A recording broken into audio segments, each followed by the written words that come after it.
You should never let your fears or doubts stop you from starting something.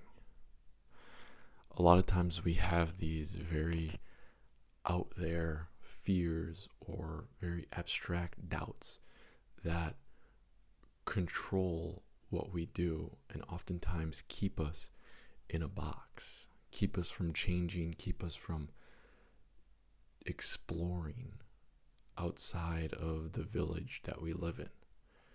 And that is okay and it's natural to have those fears and those doubts. However, they should not stop you from at least trying what you want to do in life. And you'll oftentimes find that when you do try something just a tad bit, when you just start to do something very minuscule, these fears that you have oftentimes are over amplified past what they actually should be. To give you an example, I started creating these videos, and for the longest time in my life, I thought, I can't do it. I can't do YouTube. It's too much of a commitment. What are my parents going to think of me? What are other people going to think of me? It's going to be awkward. What if I'm out in public? All these fears and doubts entered my mind, and I had not even started to create a video. And I feel like I always had an expectation for what a video had to be, and that it was going to be from zero YouTube at all to all of a sudden full-time YouTube.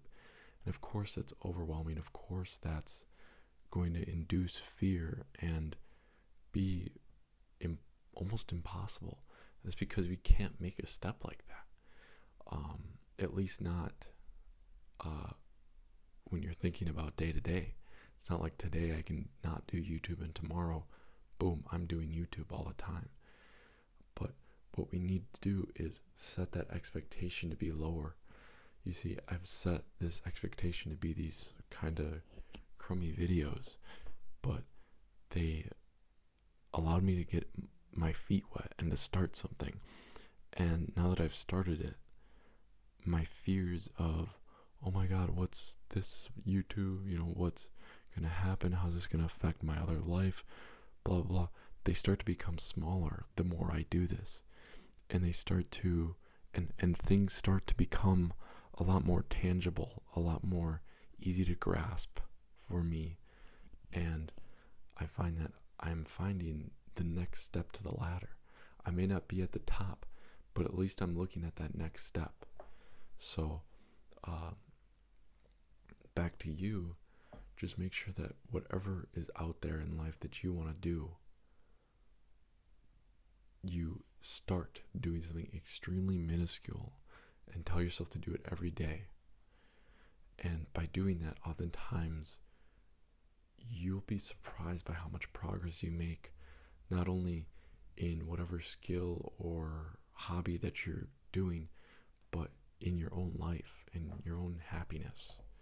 So make sure to at least start. Graham Weaver states this. He says, find 3 things that you really want to do that have been bugging you, and do something very minuscule each day for 3 months. So 3 things for 3 months. Do 3 minuscule things for 3 months in 3 subject areas that you want to focus on, that you've always dreamed of focusing on. And when you do that, you'll find that you're going to make a lot more progress than you thought you would, and you're going to be a lot happier than you thought you'd ever be doing such a minuscule task, at least as far as the big picture goes. So for me, I'm just creating these tiny little 5-minute YouTube videos every day, but I'm already experiencing happiness after almost 3 weeks of doing them. So just keep doing that, or try that out, and I think you'll find the same results. So, and that's something you got to be accountable for. Just start doing something minuscule, and don't let your fears or doubts get to you. Don't let it stop you from starting something. At least start. At least get your feet wet.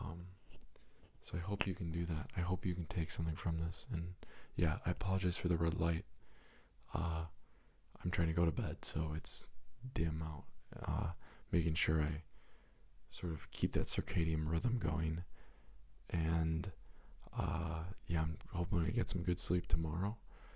And I'm going to start training. Got my run 2 weeks, 2 weekends. Next weekend, 5-mile run. So I'll let you guys know how that goes when it happens. But for now, I'm going to be trying to do a 5-mile run tomorrow to prepare. And other than that, trying to stay on the diet. And just trying to remember that it can be easy to think that when you're on the path of the hard route, when you're taking the hard route, it's hard to remember that things will not be any easier when you take the path of least resistance. You're still going to suffer. It's just going to be a different form of suffering, and oftentimes one that is not controllable. So I'm trying to remember that right now. It may suck what I'm doing, dieting and exercising a lot and making these YouTube videos late at night that sometimes I don't want to make, but at least it's my form of suffering, because if I don't do this, I'm going to suffer just in a different way. So I may as well suffer my way. And this is my way of suffering. And I'm kind of proud of that. So, yeah, I am. But that shouldn't mean, that means tomorrow I gotta keep going with it. So I just have to remember that and stick to it and keep suffering, keep inducing suffering, my suffering. So, yeah, thank you guys for watching. Thank you guys. I see someone likes the video each day. To at least get 2 likes, and those 2 likes do mean something to me. So, I appreciate it. I'm hoping to do a 3-week review this weekend, so I'll see you then. Cheers.